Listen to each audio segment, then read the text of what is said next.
Okay, how do you think about, Dylan asked about gain staging for transient rich signals? Do you have any particular thoughts on that? Yeah, that's going to be part of this. How do you bring back, what is this question? It's a good question.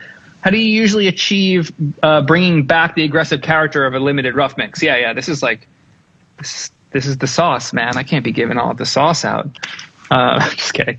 Give it. I've talked about this earlier on. I mean, exciters, multi-band saturators, so you can really refine the band that you're giving that aggression from. Let's say that there's an overall smashed mix that the kick drum is ducking everything, but also at the same time it's giving like maybe a synth, an overly aggressive upper mid range, but that sound itself doesn't actually have overly aggressive mid range, but it's the leveling of that sound that's bringing that forward, right? So I think let's think of it this way. Here's the kick drum and here's the synth that actually exists, but because you're limiting it, you're starting to do this. So now the synth sounds like it has all this upper mid-range information, but when you take the limiter off, it actually doesn't. It sits back here. Now, a lot of that energy is great. It's like, say it's Prince, Juno, aggressive synth, buzzy thing and bright, and you need that for that chorus. But for some reason now it doesn't have that. Well, let's listen. Let's A/B. Well, where is that coming from? Is that between 1.5 and 3.5K? Like, where is that? Think numerically as an engineer. We're supposed to hear those bands. It'll probably be pretty broad stroke and wide band. It'll probably not be super narrow and pointy. It'll probably be broad character, right? So take a saturating plugin that's multi-band and take that and turn that shit up. Like, let's just turn it up as far as it goes. Like, I'll take the Ozone 8 exciter, for example, and I'll take that upper mid-range band and I'll distort it as far as it can go. And then I'll choose, I'll flip through all the different characters, whether it's tape, tube, warm, retro, whatever, triode, dual triode, all the ones that they have. And I'll see which one gives me the closest character, and I'll A/B between every fucking listen. Yeah. And I'll check which one's closest to that, which one's improving it. Is this clearly a better version of that now? Or is it just enough to resemble it? I might want to make it a bit more, a bit more fully realized version of what that limiter was doing. But this is my game. This is what I'm in this for, is to correctly, without relying, as we talked about in earlier episodes, relying on one plugin that's giving all the vibe. How do we instill the vibe that one plugin was doing more independently, so there's more control over things? And this will let us have control over transients on each sound, so we can get things to be more activated feeling and exciting and energetic and not just flattened.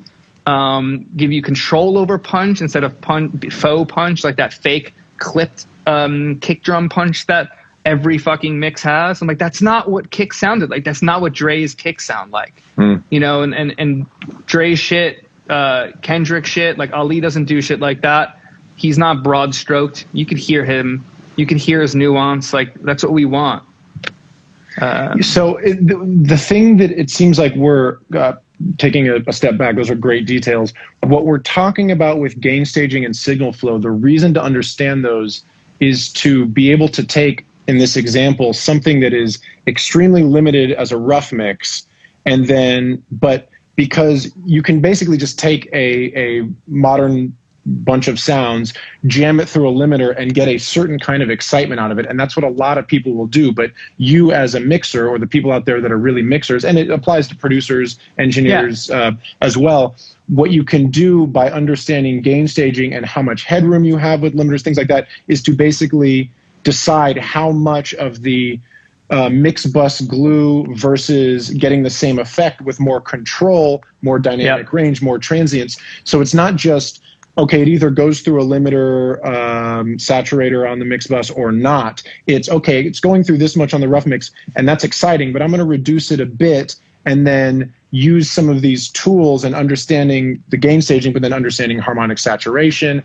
those sort of transient shaping, to achieve some of the same excitement while getting more dynamic range. I mean, that's, you talked about it a bit with your Khalid mix, because the Disclosure guys have such an amazing sound, and you were able to open it up just a little bit by understanding their gain staging, understanding what a great sound they got, but then doing some tweaking, reducing the level a little bit. And very specifically with the intention to making it more R&B, less EDM, like their sound is, right? To make it more Khalid, more that artist. Not to do it because I wanted to do it, to do it because it was more appropriate for that artist. And using these things for creative tools. Yeah, exactly. Yeah. Understanding. So let's also on that note, just thinking historically in the last kind of 10, 20 years, when there's so many modern limiter tools have been around about that amount of time now. When you're in the room as a writer and a producer, there's nothing wrong with doing that broad stroke vibe mood to get it to be loud enough to hear it in your car. Like, I don't want to turn off people from doing that move. I just want to talk about that. I think that move should be temporary.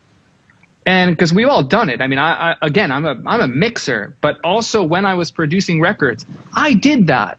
I put a limiter on harder than I would in a final mix, knowing I would be doing what I'm talking about now. Because it's quick excitement. Because when you're in the creative flow, speed is often more important. Yes, I don't want to demonize it. I don't want to say that people are doing the wrong thing. I think that can be used correctly. I would say maybe don't go over 4 dB of gain addition. Like I got on this pop thing I'm doing, there's 8 dB of reduction happening on a L2, and the faders are like, or the tracks are so quiet, all I have to do is clip gain everything up 8 dB and then not use the limiter. It's like, it's a little bit dumb shit, to be honest. It's like a little bit, I mean, this is obvious. Like, why do you need to get 8 dB of gain when you actually have headroom on your tracks? Like that one doesn't really, I don't understand that one, to be honest. But this is an understanding of gain staging, which is, there is a reason to slap on a limiter to get volume at the end of a writing session. You want to go listen to it in a car or something like that. But understanding why you're doing something, Phil in there said intention. That's what we're always trying to talk about on here. Always. What are the fundamentals? Why are we doing things?